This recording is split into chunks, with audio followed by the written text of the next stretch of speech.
Bonjour, ici Steve Perrault, ton coach en santé globale et je suis très content de te retrouver sur cette vidéo aujourd'hui. Le sujet qu'on va traiter, c'est l'évitement. L'évitement, c'est un mécanisme d'adaptation qui est très répandu et qui surtout amène les gens à tranquillement se refermer dans une petite coquille qui semble au début très confortable, mais avec le temps, à force d'éviter de plus en plus de choses, à force d'avoir peur, à force de se retrouver dans des situations qu'on est de moins en moins à l'aise, ce qui se produit, c'est que tranquillement, l'étau se referme sur la personne jusqu'au moment où il reste une petite fenêtre de vie et j'oserais dire de survie. Parce qu'à un certain moment, on ne vit plus, on survit. Je le sais parce que j'en ai fait l'expérience moi-même. Au début de l'adolescence, j'ai commencé à faire des phobies sociales, j'ai commencé à avoir toutes sortes d'angoisses et pour pas être angoissé, pour pas avoir peur, j'ai commencé à éviter d'aller dans des lieux en premier. J'ai après ça commencé à éviter des gens. Après ça, j'ai commencé à éviter un paquet de petites choses qui, au bout du compte, après quelques années, ont fait que dans le pire de ma situation, j'étais enfermé chez moi, plus capable d'aller à l'école, plus capable même d'endurer ma vie quotidienne. À un certain moment, je dormais presque 20 heures par jour. Je me levais pour manger un peu, aller aux toilettes, mais je faisais de la fuite par le sommeil jusqu'au moment où on m'a envoyé voir des spécialistes et tout ça pour ramener ça de l'autre côté. Et à force de techniques, de désensibilisation, de me forcer par des techniques de psychologie cognito-comportementale, à réussir à tranquillement réouvrir mon monde jusqu'à aujourd'hui où je suis, et j'oserais dire, je vais mettre entre guillemets, presque normal. Et là, j'explique. C'est que, voyez-vous, lorsqu'on fait des phobies sociales, lorsqu'on a des angoisses comme ça, quand on est une personne qui a ce tempérament-là, on peut aller mieux, mais il reste que le cerveau est câblé de façon à ce que tout peut être zoomé à n'importe quel moment et créer des inconforts. Et c'est à ce moment-là qu'on prend conscience que on n'est jamais guéri. On est en rémission. Moi, je l'ai vécu, une rechute, entre autres, il y a quelques années. J'ai changé de métier. Quand j'ai commencé à faire de la massothérapie, j'ai eu un centre. Et ce centre-là me demandait beaucoup d'heures. Et il était dans le même immeuble que l'immeuble où j'habitais. Ce qui était super pratique parce que ça me permettait, par une porte, de sortir de chez moi, descendre un escalier, entrer dans une autre porte. J'étais dans mon commerce. Et comme je faisais beaucoup d'heures, j'ai commencé à me faire livrer ma nourriture. J'ai commencé à faire les commissions par d'autres.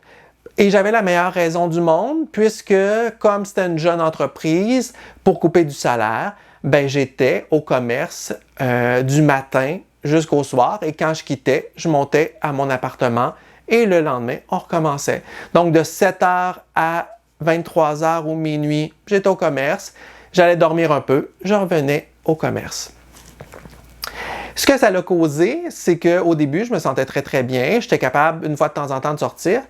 Jusqu'au jour où je me décide d'aller sur l'avenue Mont-Royal dans une fruiterie que j'étais déjà allé et faire une petite parenthèse. Encore aujourd'hui, aller dans un nouvel endroit pour moi où je suis jamais entré, c'est un défi. Il faut que je me parle, il faut que j'entre. Mais je vis très bien avec ces choses-là et je suis capable de dépasser mes défis. Et donc, cette journée-là, je viens pour entrer à la fruiterie, je prends la poignée de porte, je viens pour tirer et ça ne fonctionne pas.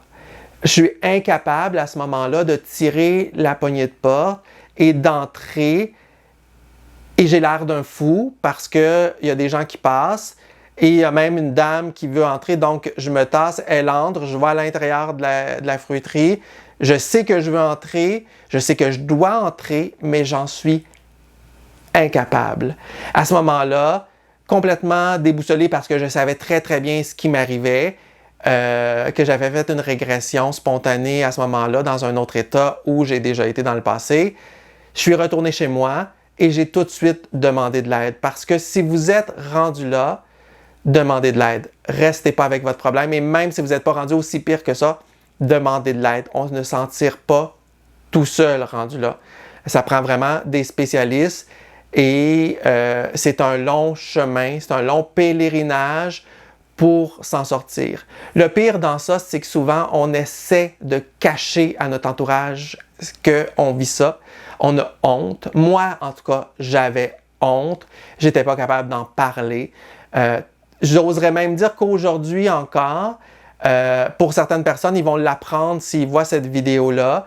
Ma famille, mes amis proches qui sont là depuis longtemps savent que j'ai fait un long chemin pour être où je suis aujourd'hui, savent que j'ai encore des difficultés sur des choses parce que je suis capable d'en parler, mais la moyenne des gens vont penser que je suis tout à fait normal. Je vous donne un autre exemple de v'là quelques années. Je viens pour aller rejoindre des amis dans un bar. Ils sont sur une terrasse, sur le toit, et je viens pour entrer. Incapable encore là d'entrer, tout mon être en chèque de l'intérieur, je suis sur le point d'avoir une crise de panique vraiment.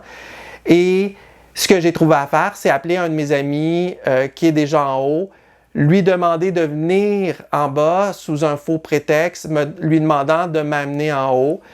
Donc là, comme j'étais accompagné, j'ai pu y aller. Mais je vous garantis qu'à ce moment-là, je ne pouvais pas entrer tout seul. Tout mon être refusait d'obtempérer et d'avancer. Donc,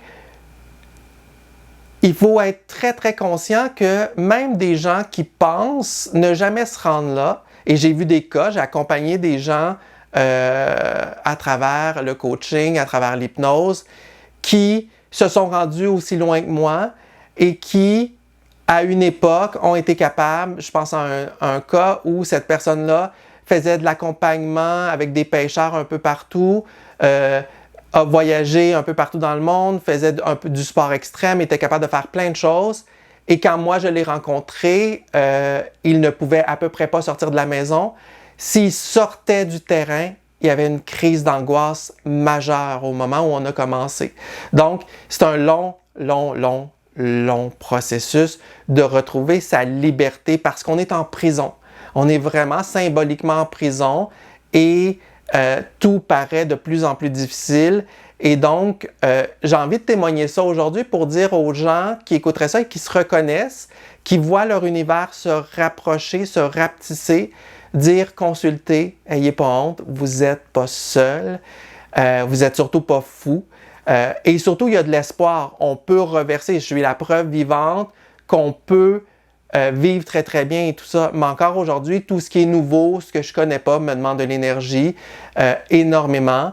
Mais je suis capable maintenant, par des techniques, par de la visualisation, par de l'hypnose, par plein de choses, de passer au travers et de me forcer à élargir de plus en plus. Et je suis rendu à une étape de ma vie où, quand je vis une difficulté comme ça, je remercie l'opportunité de grandir. Donc, j'ai plus honte, j'ai plus peur et je suis capable d'élargir mon monde. Et récemment, on est quand même en crise avec le COVID-19. On a été pendant 3 mois presque en confinement. Vous pouvez vous imaginer que j'ai eu peur. J'ai eu peur de regresser.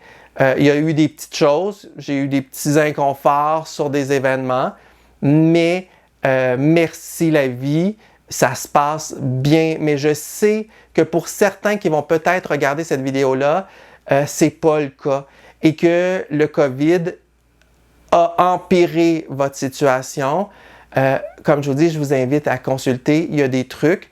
Je ne ferai pas des trucs, je ne donnerai pas vraiment des trucs sur vidéo ici parce que ça ne s'applique pas, mais c'était vraiment pour être en mesure de comprendre que ça existe, comprendre que les petits évitements qui ont l'air anodins peuvent devenir une prison très, très, très rapidement. Donc, de grâce, si vous commencez à faire de l'évitement de quelque façon que ce soit, commencez tout de suite à aller chercher de l'aide, commencez tout de suite à vous forcer, même si vous êtes mal à l'aise, à rester dans le lieu, à respirer, à vous rassurer, parce que ça peut vraiment devenir quelque chose qui est dramatique dans une vie. Sur ce, je vous remercie beaucoup d'avoir regardé cette petite vidéo.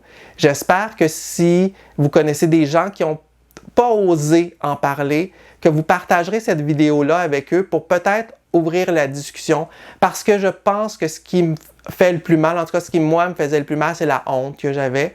Et je pense qu'il faut briser le silence et être capable de dire « Je suis pas à l'aise, j'ai besoin d'aide, je suis pas capable de sortir seul, je suis pas capable d'entrer dans telles circonstances » et d'être capable de décrire où sont nos limites. Sur ce, si vous n'êtes pas encore inscrit à ma page, je vous invite à le faire en cliquant sur le petit bouton et sur la petite cloche. Si vous avez aimé cette vidéo-là, un petit pouce bleu. Et j'ai très hâte de vous revoir sur une prochaine vidéo en vous rappelant que nous sommes tous des humains, imparfaits mais dignes, en route vers une meilleure version de nous-mêmes. À la prochaine!